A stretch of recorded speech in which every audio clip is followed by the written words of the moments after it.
Dame i gospodo, dragi gledatelji Hrvatske radiotelevizije, slušatelji drugog programa Hrvatskoga radija.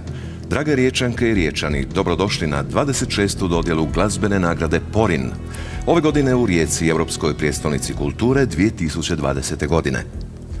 Velikim pljeskom pozdravimo naše večerašnje domaćine. Oni su Iva Šulentić i Ivan Vukušić.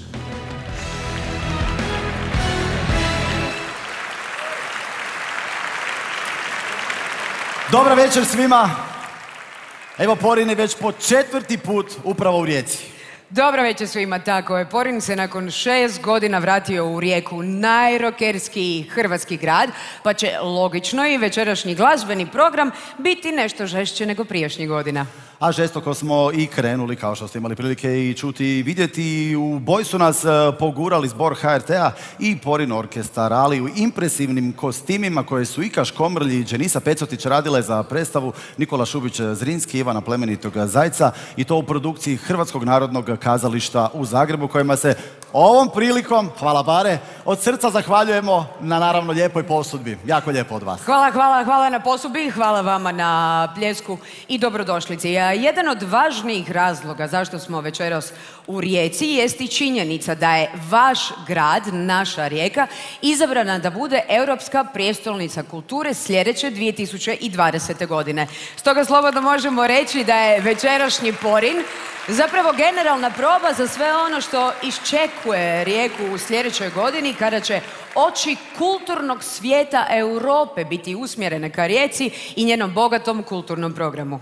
A Rijeka, koju toliko lijepo i rado spominjemo, je prvenstveno poznata kao grad u kojem vlada onaj istinski rokerski sklad, je li tako?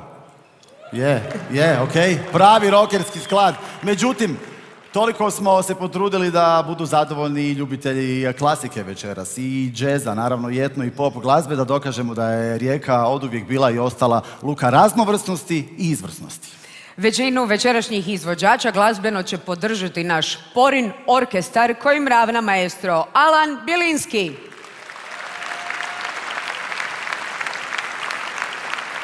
A centralni će dio dakako biti rezerviran za dodjelu glazbene nagrade Porin, koju vjerujem već svi nestrpljivo iščekujete. Dragi naši, večeras ćemo uživo dodijeliti 10 nagrada. Preostalih 26 statua koje je dizajnirao gospodin Ivica Propadalo dodijeljene su ranije, no i to ćemo imati prilike večeras vidjeti. A onu tajnost, točnost i vjerodostojnost glasanja ove godine također je preuzeo odvjetnički ured Kovačević, Prpić, Simeunović iz Zagreba. Nakon ovih uvodnih informacija, vrijeme je da se krene, vjerujem da se s time slažete. Večerašnja egida cijele dodjele nagrada bit će manje priče, to ide na nas, više svirke. I zato u tome duhu, ko je kome šta rekao, ko kome nije ništa rekao, otpjevat će jedna jedina i neponovljiva Nina Badrić.